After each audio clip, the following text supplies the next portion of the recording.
Hey everyone, it's Chris here with some of my favorite comics and graphic works and like web comics of 2019. Hopefully this video goes up sometime before the end of January. Who knows with me.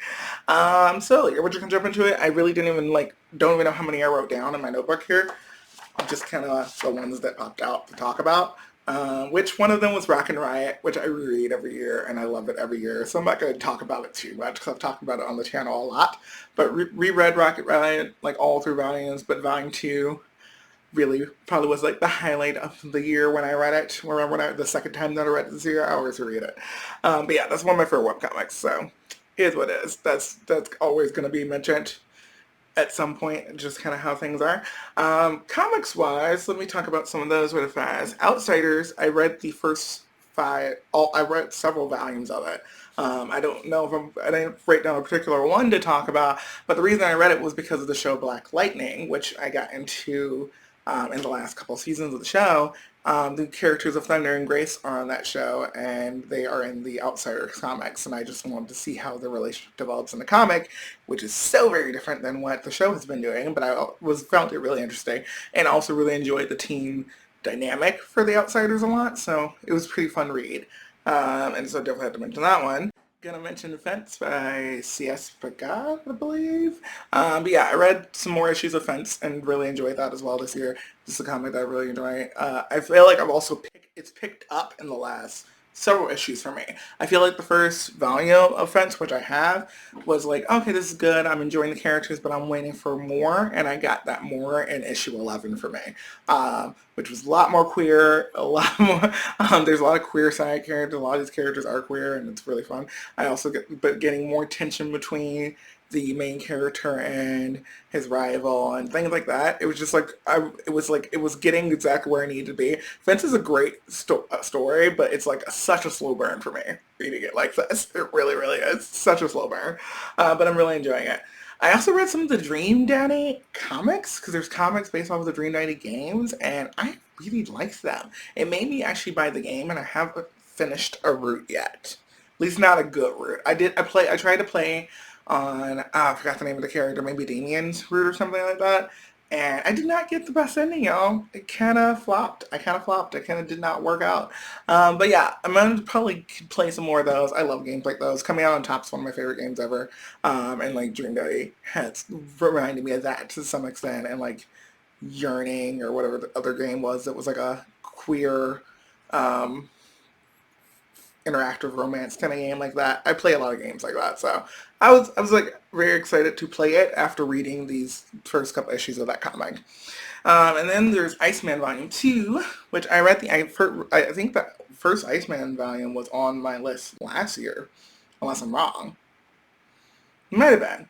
I don't know. But really enjoyed Volume 2. Enjoyed a lot. What I enjoyed about Iceman Volume 2 was seeing the interaction between Future Iceman and like a different version of himself, because it was a version of himself that like was out and like came out earlier, and like, well, he didn't come out until much later in life, when and it's very, they experienced things very differently. um and it was interesting watching that kind of dynamic. And also the relationship, I believe, in Iceman Volume 2 was real interesting. I love that character dynamic. Of course, comic relationships, you can't be too invested. You never know what's going to happen. But I really enjoyed following that volume of Iceman. Big fan of the writing on that one, actually. I didn't know how a lot of the Iceman. I don't know how a lot about how this Iceman comics have been received. I generally avoid comic reactions from people, especially straight people. So, especially like when I'm reading queer comics. So, it's more just like, I'm going to read it, I'm going to enjoy it, I'm going to post about it, and live in my own world about it. So, I really enjoyed it. Bloom by Kevin Panetta. So, I read Bloom early in the year, I want to say. Let me see, I got my Goodreads here. Was it February? I read that. Ooh, girl. Yeah, it was a while ago. Anyway, I really loved it. The characters were really fleshed out. It was really nice to follow them. I loved following this character who really didn't know what he wanted to do yet and was trying to figure out himself. And also, I just really love the romance. It was cute. I love bakery romances. Romances set around cooking and baking are things that I enjoy, and I could to name several that I've read actually. Most of those being MM romances, but like, yeah, it's I vibe with that. You know what I mean? So it was really cute. Definitely worth the hype. I feel like there's some hype around Bloom when it first dropped, and like I was here for it. I wrote a big review. I'm trying to like go into much into these, but if you look at my Goodreads, girl, we got like several paragraphs. If you want to go look on it, go look at my Goodreads, look at my review if you want to. I had a lot to say. I'm just gonna say I enjoyed it. So the next one is actually a webcomic, and it's ongoing, and I have not read it in so long. Oh my God, it's been such a long time, but that's because I caught up to where it was, and I was like, I can't do this week to week thing. I'm probably gonna do it again now that I'm realizing I'm like, it's been a while. I'm like, I'm gonna jump back in, I'm gonna catch up again, and then we're gonna take like a 4 month break because I can't do this day to day stuff, this week to week. Like, I'm just waiting for a page. I can't do it. That story is a long exposure, and it's about a disaster guy, Mitch, and the bisexual Jonas who falls in love with him. And it is sci-fi, I guess. Yeah, they have abilities. Their abilities came from something, I think. I don't actually fully know where their abilities came from at the point that I've read in the story, but I'm thinking it's something more sci-fi than fantasy. And one of the things I love about the story is that it's black and white, except for the power that Jonas emits from whenever he uses power, that's in color. And I'm like, that's really, really, really freaking cool. I also just really love Jonas and Mitch's relationship. It's like there's a pairing that you don't think is going to work. Mitch is kind of a bully. Jonas is like the loner kid, one of the kids who gets bullied really. And like seeing this tough guy who is actually really sensitive, like protecting him in school, and like just the way that they interact with each other over the course of this, like what I've read as far as I have in the story, is so, so great. Love them together. Love them together so much. Um, I actually picked it up because someone was talking about it on Twitter, and they were like raving about it, and then I was like, fell into this whirlwind of reading it. It was like when I read the Less Than Epic Adventures of TJ in the Mall. Like, I'm reading all of this right now, and I'm not stopping, and I can't stop. And then you get to the end of it, and you're just like, ugh, okay, what just happened? And it was just really, really good. I love it. My Brother's Husband Volume 2. This volume made me cry. I didn't think I was going to cry in My Brother's Husband. I was like, it's so cute. I love family-centric stories, especially queer family-centric stories, and about like someone from a different culture learning to accept their queer family member. Because really, even though like this is his brother-in-law, like this is his family, and like seeing kids being quickly accepting of queer family, and then everyone else kind of trying to figure it out and pick it up. This was such an interesting manga to read. Volume 2 was really special though. I didn't really know what we were going to get with Volume 2, and I really liked the journey that this took me on. I kind of wish I could spend more time with this family, honestly. It was great. Um, yeah. Oh man. I heard there's like a movie like thing of it, and I kind of want to watch it, but I'm also like, it's gonna be not great. But yeah, we'll see. Destiny fucking New York. Okay, that's not the full. It's not actually a title. You take out the expletive. It's Destiny New York. It's freaking amazing though. The first volume of Destiny New York. It's essentially about kids who are the chosen ones after they are the chosen ones. Like, what do you do after you fulfill your destiny? Our main character goes to this university for people who are like chosen ones, and she's trying to figure out what she's doing with her life because she finished her prophecy when she was a teenager. She knocked it out. Now she's an adult, and now she's like a young adult about to get ready to go off into the world, and she's like, what do I do now? And it is so, so, so, so good. Really cool. It's also very, very queer. The main character is a lesbian. And I don't know. I just love the concept of this. I love the artwork. I love the story that we've gotten so far. Only thing about the first volume is I wish more magic came into it, because a lot of the magic in it didn't come in until very near the end. There is some magic in there.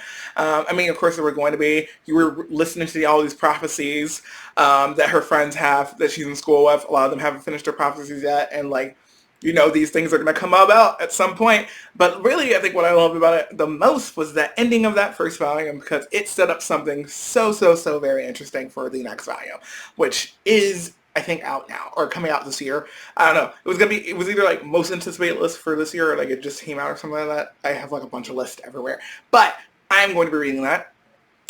So yeah, so excited for it, so here for it, so very down, very big fan of it.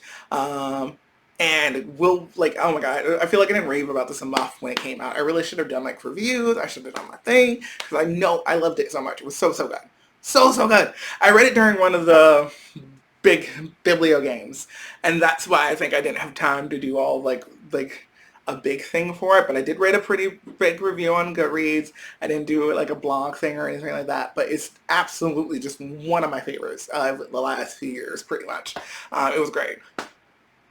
Oh my gosh. Oh my gosh. Talked about this a lot when I read it. It is Check Please. It was really good.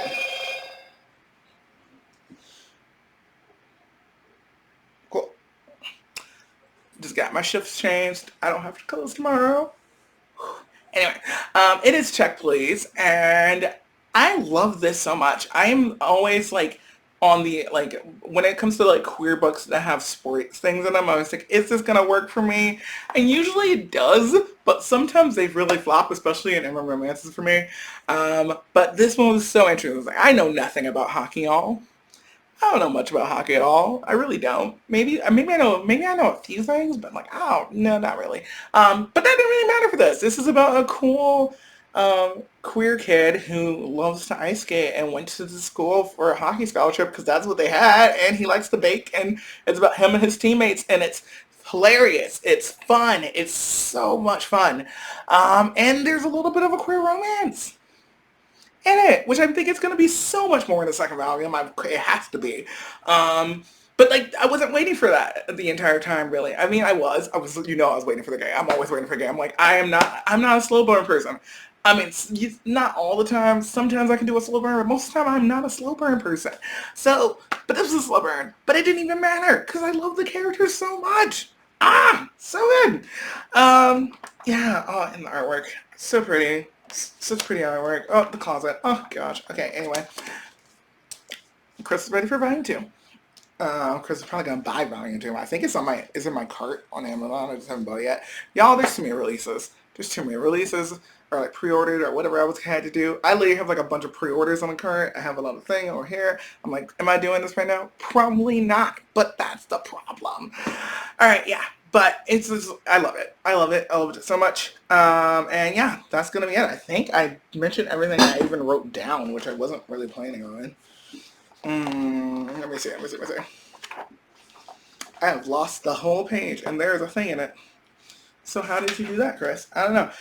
Yeah, but I think I mentioned everything I wanted to mention, which is awesome. The only other thing that I could possibly mention that I read were some comic issues.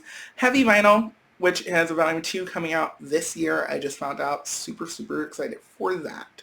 Heavy Vinyl is about like an underground group of vigilante girls who are also in a band and play music, and they're awesome, and I love it, and it's super cool, and they work at a record store, and I'm here for it. I love it. It's cool. So yeah, that's the one I would mention, but I'm probably going to talk about that one when volume 2 comes out here. And I read the first time so long ago, y'all. So it was like, whoo. Anyway, but that was legit. But yeah, that's going to be it for this video, you guys. I hope I see you all in another one soon. I am trying to mass film or something. I don't know what I'm doing, but like hopefully the editing part happens and then you actually get to see the videos. Who knows? We'll see. Maybe. I don't know. But yeah, I'll see you guys on my next video. Bye.